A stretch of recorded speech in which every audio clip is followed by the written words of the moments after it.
രക്തസമ്മർദ്ദം ഉയർന്നു എന്ന് നമുക്ക് മനസ്സിലാക്കാൻ കഴിയുന്നത്? അതായത് നമ്മുടെ ശരീരം കാണിക്കുന്ന സൂചനകൾ എന്തെല്ലാമാണ് ഇതിന്റെ? സൂചനകൾ വളരെ കുറവാണ്. അതുകൊണ്ടാണ് അതിനെ നിശബ്ദ കൊലയാളി അല്ലെങ്കിൽ സൈലന്റ് കില്ലർ എന്ന് പറയുന്നത്. ചിലർക്ക് തലവേദന തുടങ്ങിയ ചില ലക്ഷണങ്ങൾ വരാം. പക്ഷെ ഭൂരിഭാഗം പേരിലും ഈ രക്തസമ്മർദ്ദം ഉയർന്നത് പലപ്പോഴും കണ്ടെത്തുന്നത് ഒരു നെഞ്ചുവേദനയായിട്ട് കാഷ്വാലിറ്റിയിൽ കൊണ്ടുവരികയാണ്. അപ്പോൾ നോക്കുമ്പോഴാണ് ബ്ലഡ് പ്രഷർ 150, 100, 160, 100 അങ്ങനെ ഉയർന്ന നിലയിലാകുന്നത്. അത് അല്ലെങ്കിൽ നമ്മൾ മറ്റൊരു പ്രാഥമിക ആരോഗ്യ കേന്ദ്രത്തിലോ ക്ലിനിക്കിലോ ഒരു പനിയായിട്ട് പോവുകയാണ്, അല്ലെങ്കിൽ ഒരു കാല് മുറിഞ്ഞു, മറ്റെന്തെങ്കിലും കാരണങ്ങളായിട്ട് പോകുമ്പോൾ ഡോക്ടർ പെട്ടെന്ന് എന്നാ BP കൂടെ നോക്കാം എന്ന് പറഞ്ഞിട്ട് ബ്ലഡ് പ്രഷർ പരിശോധിക്കുന്നു. അപ്പോൾ കണ്ടെത്തുന്നു.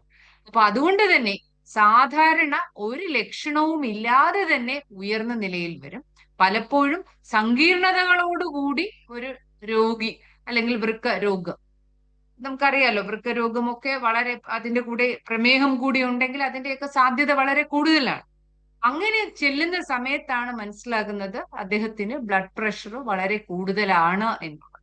അതുകൊണ്ട് തന്നെ നമ്മൾ കൃത്യമായി, പ്രത്യേകിച്ചും 30 വയസ്സിന് മുകളിൽ സാധാരണ ബ്ലഡ് പ്രഷർ ആണെങ്കിൽ തന്നെ 6 മാസത്തിൽ ഒരിക്കൽ പരിശോധിക്കണം.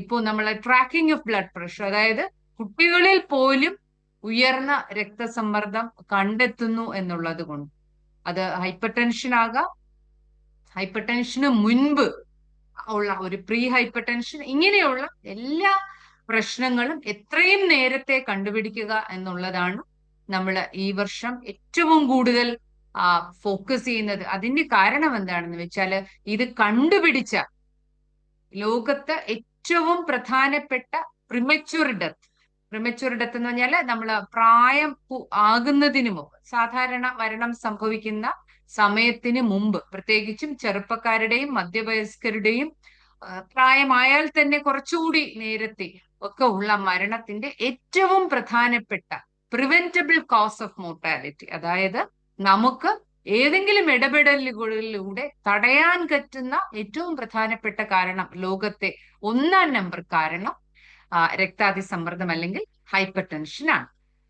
അതുകൊണ്ട് തന്നെയാണ് അതിനെക്കുറിച്ച് നമ്മൾ ഒരുപാട് സംസാരിക്കുന്നത്, എങ്ങനെ തടയാം, എങ്ങനെ ചികിത്സിക്കാം എന്നൊക്കെ.